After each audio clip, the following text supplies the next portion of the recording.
Hi, my Saltines. Welcome back to Senior and Living Today. I know a lot of us, as we were brought up, we were told there were a couple things that you did not talk about in mixed company. And two of those things were religion and politics. And I'm going to talk about both of those today because I look around and I see what is happening in this world today, and I realize that some people are absolutely oblivious to what is going on. There are some people who have their jobs, everything looks gravy, everything looks great, and they don't have a clue what's going on. They don't see East Wings being demolished, they don't see food lines, they do not see unemployment issues, people going hungry, people being afraid, people being worried. I realize there's a lot of people who just don't even see what's going on. People that didn't know there was no King's Day, they're just completely oblivious. And you know what? Good for you, because that means you're one of the people not stressing out about what in the world is going on in the United States of America. Now, if you are aware of what's going on in the United States of America, you probably have picked a side, any side, and you feel one way or another.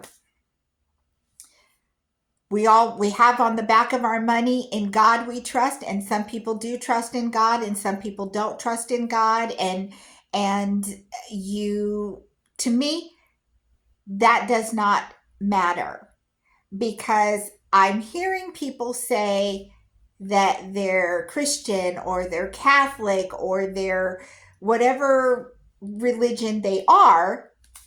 And then I hear them say, good for people going hungry, good for people being out of work. And I am thinking, how how does that go with your religion? How does that go with religion? I am not looking at what religion you are. I am looking at how you are living your life. Are you caring for hungry people? Are you caring for unemployed people? Are you caring for people who have been looking for jobs for months and months and they can't find one? Do you care about those people, and not just say you care about them? Are you showing that you care about them? What are you doing that shows that you care about these people?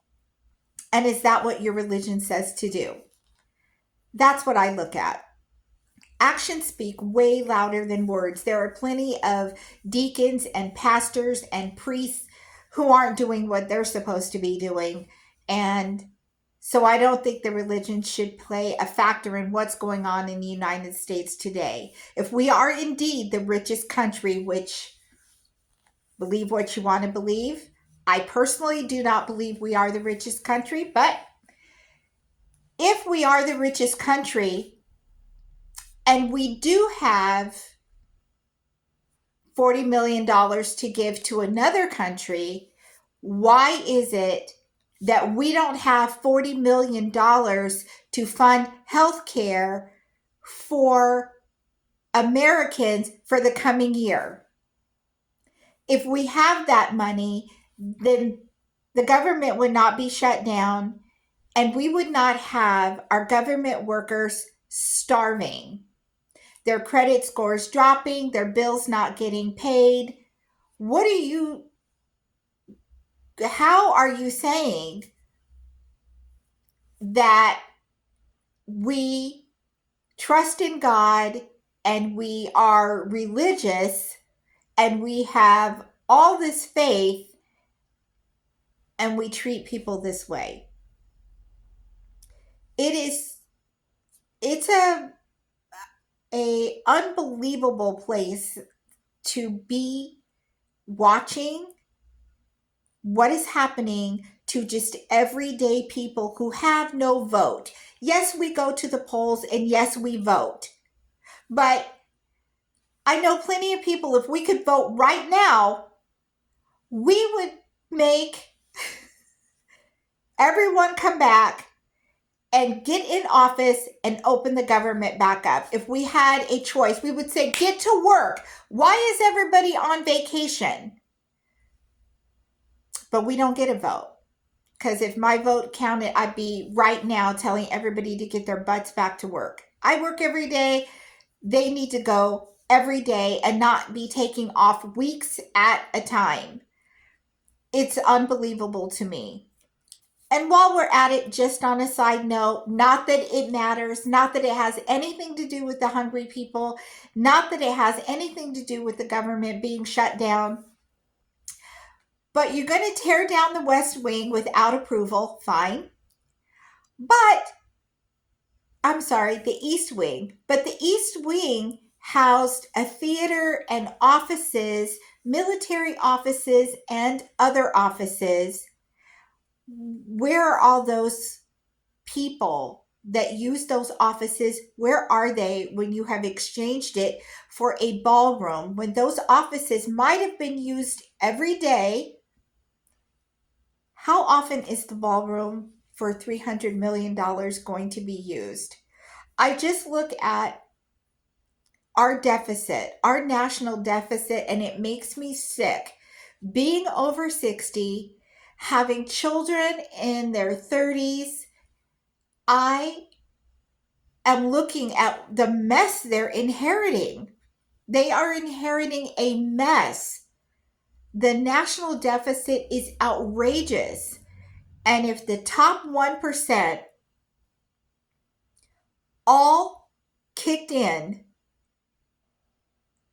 so many people would not be homeless and struggling right now. So while you're running around saying that you have faith and you believe this, that, and the other, put your money where your mouth is. Don't put it on a spaceship. Don't put it on a yacht. Don't put it on a $1 zillion airplane. Put that money into people. That's just my opinion. That is just something I had to get off my chest. If you people have all this money and you are on TV telling us how smart you are, then be smart enough to take care of the American people. You make your money off us. Can't you kick in and take care of the American people? When I look at people in other countries, they are ashamed of what Americans are going through right now. So, if you're just an average American like me, you know other people, they work for the government or they're unemployed, do what you can to help them because the government is not helping them. The government is on strike itself. The leaders are on strike. They are having a pissing party in a corner somewhere, and we need to take care of the people around us until the government pulls their head out and gets back to work. Check on your neighbors, check on your friends, see if there's anything that you can do to help them, anything you can take out of your pantry to share with them, or vice versa. Help them if you know of places where they have food pantries and food banks. If they need a ride because they don't have gas, take them so that they can get the things that they need. Call them, ask them, what do you need? Maybe they don't need food. Maybe they need something else. Maybe they need gas. Maybe they need medication for themselves or a child. Maybe they need toiletries, something other than food. Check on each other. We're going to have to hold it together until the government pulls themselves together. That's all I have for right now. Let me know your feelings and comments down below. I will respond to all your comments. If you think that it's something that you can't say, you'll have to save it until we have our community open at Senior and Living Today. Our community is opening up November 1st over there, and you'll be able to go to seniorandlivingtoday.com and you'll be able to click on join the community for free, and you can talk freely in there. In the meantime, thank you for watching today. Please like, please subscribe, please share, And I do look forward to seeing you next time right here on Senior and Living Today. And thanks for listening to my rant.